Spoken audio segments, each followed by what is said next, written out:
perkenalkan, saya Yusmaniar Arifanur dari Prodi Pendidikan Bahasa dan Sastra Indonesia dengan NIM 25050150101012 kelas PBSI A.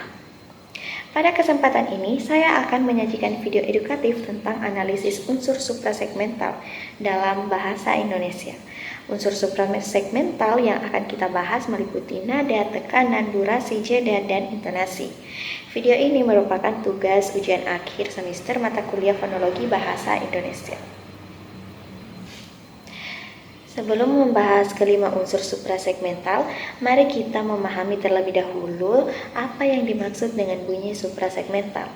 Dalam fonologi bahasa Indonesia, bunyi bahasa kita dibagi menjadi dua jenis, yaitu bunyi suprasegmental dan bunyi segmental.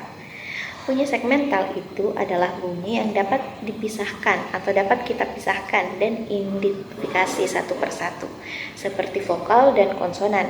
Misalnya pada kata makan yang terdiri atas segmen M, A, K, A, dan N. Lalu bunyi suprasegmental sendiri itu berbeda dengan bunyi segmental. Karena bunyi ini menyertai bunyi segmental dan memengaruhi cara bunyi itu diucapkan. Bunyi ini bersifat prosodis. Unsur suprasegmental penting karena dapat membedakan makna, menunjukkan emosi, membedakan jenis kalimat, menekankan informasi penting, dan memperjelas struktur kalimat. Pemahaman terhadap unsur ini membantu kita berkomunikasi lebih efektif. Nah, unsur suprasegmental yang pertama yang akan kita bahas yaitu adalah nada. Nada adalah tinggi rendahnya suara yang muncul dari getaran pita suara. Perubahan nada dapat mengubah nuansa atau maksud dari tuturan. Pada kalimat, kamu sudah makan. Ini dapat diucapkan dengan dua nada yang menghasilkan makna yang berbeda pula. Contohnya dengan nada naik. Kalimat terdengar seperti mempertanyakan. Seperti, kamu sudah makan. Lalu dengan nada turun, kalimat ini terdengar sebagai pernyataan, kamu sudah makan. Lalu pada kalimat dia datang pun sama, diucapkan dengan nada naik seperti dia datang, lalu diucapkan dengan nada turun menjadi dia datang. Perubahan nada membantu menunjukkan emosi, memastikan informasi, atau mengubah fungsi kalimat. Nada naik memberi kesan bertanya atau ragu, sedangkan nada turun itu memberi kesan yang tegas, serius, atau final. Lalu unsur suprasegmental selanjutnya itu ada tekanan atau stres. Tekanan sendiri adalah penonjolan pada suku kata atau kata tertentu. Tekanan bisa muncul dari suara yang lebih kuat, durasi lebih panjang, atau nada lebih tinggi. Dalam bahasa Indonesia, tekanan mengubah fokus informasi. Contohnya itu, saya pergi ke pasar. Saya pergi ke pasar. Ini ditekankan pada kata saya yang menekankan pelaku. Sedangkan kalau saya pergi ke pasar ditekankan pada tindakan, yaitu pada kata pergi. Lalu saya pergi ke pasar menekankan tujuan, yaitu pasar. Lalu contohnya juga dia membeli buku itu. Dia membeli buku itu menonjolkan pelaku karena ditekankan pada kata dia. Lalu dia yang membeli buku itu menonjolkan tindakan. Lalu dia yang membeli buku itu yang menunjukkan objek.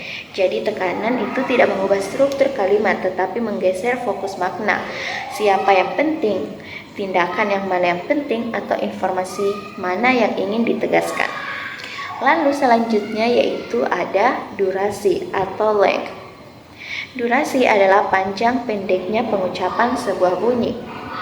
Dalam bahasa Indonesia, durasi ini tidak mengubah makna leksikal tetapi mengubah nuansa. Contohnya itu pada kata maaf.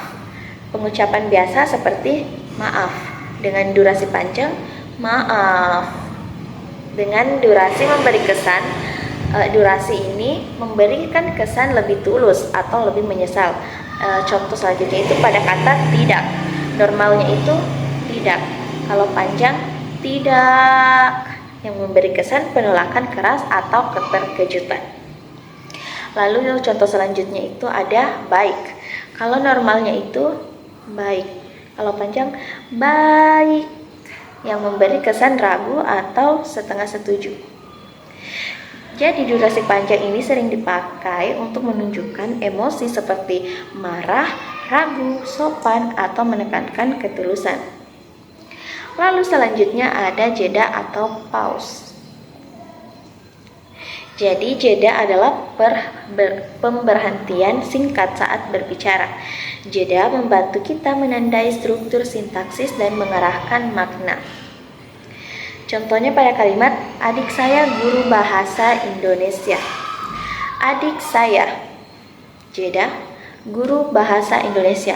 Berarti adik saya adalah guru. Adik, spasi, saya guru bahasa Indonesia. Yang berarti adik adalah sapaan dan saya adalah guru. Lalu pada kalimat, dia bilang ibu datang. Pada kalimat dia bilang ibu datang. Dia bilang, jeda, ibu datang. Berarti dia itu sudah menggambarkan bahwa ibunya datang. Lalu kalau dia bilang ibu, spasi, jeda datang. Berarti dia memanggil ibu lalu memberi informasi lain. Selanjutnya pada kalimat makan ayam goreng enak.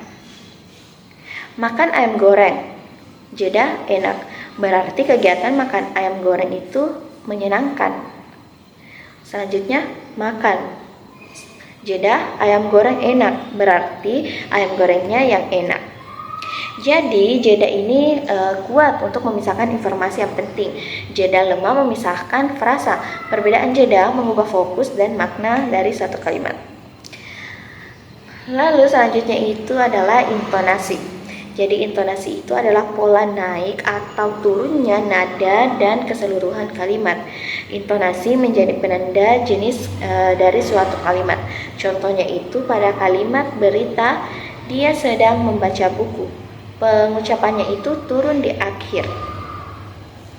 Kalau kalimat tanya dengan kata tanya, siapa nama kamu? Meskipun bertanya, nadanya tetap turun di akhir. Lalu kalimat tanya, ya atau tidak. Kamu sudah makan? Kamu sudah makan? Nadanya naik di akhir. Perbedaan intonasi ini bisa mengubah jenis kalimat meskipun katanya itu sama. Contohnya lagi itu, kamu pergi. Kamu pergi. Nadanya turun yang menyatakan pernyataan. Kalau kamu pergi, nadanya naik jadi menyatakan suatu pertanyaan. Intonasi juga menunjukkan sikap. Datar untuk netral, naik turun untuk antusias, tajam untuk marah atau terkejut. Jadi di bunyi suprasegmental itu sudah kita jelaskan unsur-unsurnya tadi, yang kita telah membahas kelima unsur suprasegmental dalam bahasa Indonesia secara lengkap. Dari pembahasan tadi, kita dapat menyimpulkan bahwa nada, tekanan, durasi, jeda, dan intonasi memiliki peran yang sangat penting dalam komunikasi kita. Karena kelima unsur ini tidak hanya mempengaruhi makna tuturan, tetapi juga menyampaikan emosi, sikap, dan fokus informasi yang ingin disampaikan. Oleh karena itu, pemahaman terhadap unsur suprasegmental sangat diperlukan agar dalam kita berkomunikasi dapat secara efektif dan dapat menghindari kesalahpahaman.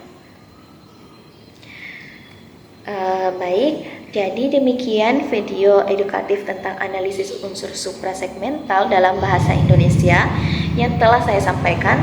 Terima kasih atas perhatian. Semoga video ini bermanfaat bagi kita semua dalam memahami fonologi bahasa Indonesia. Sampai jumpa di video selanjutnya. Wassalamualaikum warahmatullahi wabarakatuh. Terima kasih.